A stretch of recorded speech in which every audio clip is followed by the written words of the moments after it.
waxa ay cabasho ka soo yeeraysaa shacabka degmada Banaaney ee deegaan baarlamaaneedka Lagdheera ee ismaamulka Garissa. Shacabkan ayaa ka cabanaya in muddo ah ay markaasi ku dhib qabeen isbitaalka degmada Banaaney kaas oo ay sheegeen inay ka waayeen dhammaan wixii daawo ah ee u baahnayeen. mid ka mid ah waxgaradka Banaaney ayaa uga waramay xaaladda dhabta ah ee halkaasi ka jirta. Wanahay maxaa magaca waxa la ahaa Macalin Nuur waxaan joogaa Banaaney. Watay Macalin Nuur waxa ay dadka Banaaney ka cabanayaan in isbitaalka halkaasi uusan wax daawo ah ay yaalin oo muddooyinkii la soo dhaafay dadka ay ku dhib qabeen. Bal sawir guud inaga sii xaaladda dhabta ah isbitaalka. Hadaan sawir guud idinka siiyo isbitaalka Banaaney waa isbitaal weyn oo magaalada wadka Banaaney dhow laga xukumo ilaa iyo ayaa lagu ilaa harjirada looga imaadaa ilaa Kamsamaki. isbitaalkii weyna waxa dhacday in xataa laga waayo kanin baandole ma garad marka hadii aan lahay shacabkii reer Banaaney dadku waa garan kartaa roob badaay cudurro iska jira shuban biyood ba iska jira isbitaalkii xabad baandole hata lagu mahelayo ma garad marka maalin hore ana wiil yar aan dhalay baa iga xanuunsaday oo hore gadaal buu dhahay salaadii isbitaalkan geey isbitaalka dadka waxa dhakhtarka u qaabilsan xaq aruurtay oo bilcaanta umusha oo yaan u tagay wuxuu yiri meeshan isbitaalka dad ma joogaan wuxuu yiri ma arkaysid waxa daawo ma laha buu isbitaalka wax imaanay ma laha wuxuu yiri anaga aad buu xaara u mataqaay wuxuu yiri marka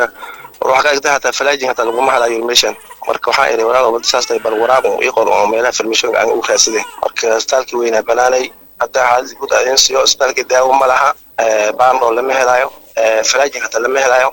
هذا بحشي dadka lagu suray hata bihi dadka lagu suray hata lama helayo watay muddo intee dhan ayuu sidaasi yahay isbitaalka walaal qariib 3 bilood muddo leeg waa daawo isbitaalka waa gart ma jira cid aad cabasho u gudbiseen oo cabashadiina ama dhageystay ama idinka gudoomay ama ka soo jawaabay may wax ana cabasho u gudbinay oo isbitaalkan ku saabsan oo la soo jawaabay oo wax ka rajaynayna malaha waa gart saas oo xaaladiis marka isbitaalka ma dhakhaatiir iyo daawo la'aan ba mise dhakhaatiirtu waa joogaan oo waxay la yihiin waxay dadka ku dabayaan dhakhaatiirtu way joogaan intii dadka shaqeynayay laakiin daawo ma lahan waxa ay shaqo qabanayaan ma lahaday soo kacaan isbitaalka xaqan imaadaan daawo ma laha marka daawo la'aanta u wacan dhakhaatiirtu waxba joogaa marka hadii daawo la'aan dhakhaatiir ma qaban waa gar marka dhakhtarintu waxa uu soo waday dhakhtar la'aanta waxa way daawo la'aan wayahay waa sidee xaaladda dadka bukaanada ah ee halkaas ku sugan walaal aad baa magaalada shuban baa ku jira oo xanuun baa ka jira marka hadda jiraacada aad magaalada ugu jirta hadda habeen hore 3 habeen hore wiil dhan yar oo kuwa iskuulka dhiganaya galaas form 2 meelahaas u dhintay ma garatay waa oo Banaaney dhexdeeda ah haye marka jiraacada hata loo dhamaan haya dadka waxa jira oo qabad baa jira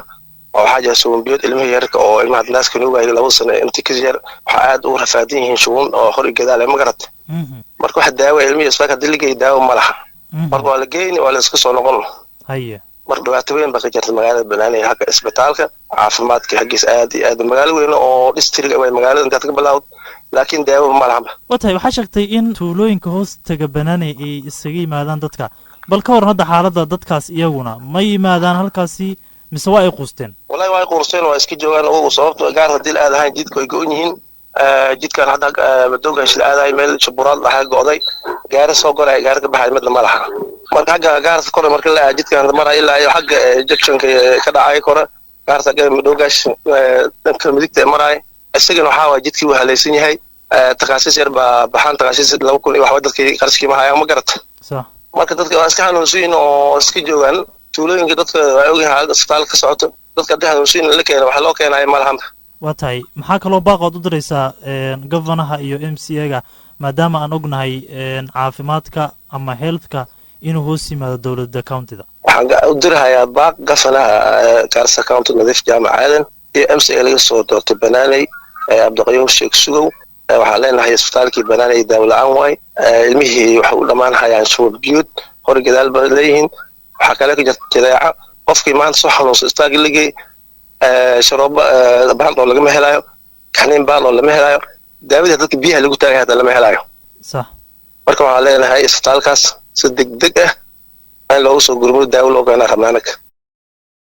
haddii ay xanuuno ku daashadeen xoolana lagaga urursaday hosbitaallo xaaladaada aan waxba ka qaban ka raysa dhammaantood anigaa kuu sidee xarunta caafimaad ee dhammaan bulshada ay u riyaaqday. hosbitaalka healthgate ee magaalada Nairobi waxa uu diyaar kugu ah dhaqaatiir ay aqoontooda iyo khibradooda sareyso kuwaas oo qaarkood leh takhasus gaar ah halka sidoo kalena lagu diyaariyay dhaqaatiirta takhasuska guud. healthgate hospital waxa uu dhameystiran dhammaan adeegyada caafimaad ayadoo qaybta baaritaanka ay yeelaan agabkii ugu dambeeyay oo casriya. isbitaalka waxa uu leeyahay qaybta hooyada iyo dhallaanka taasoo la tacaalaysa hooyada uurka leh ilaa iyo xilliga umilitaanka waxaana caawin doona dhaqaatiir iyo kalkaaliyaal xifradooda ay sareyso. wixii faahfaahin oo intaasi dheeraada kala xiriir nambarada shaashada kaga muuqda. haddaba horey u gaar hosbitaalka healthgate hospital.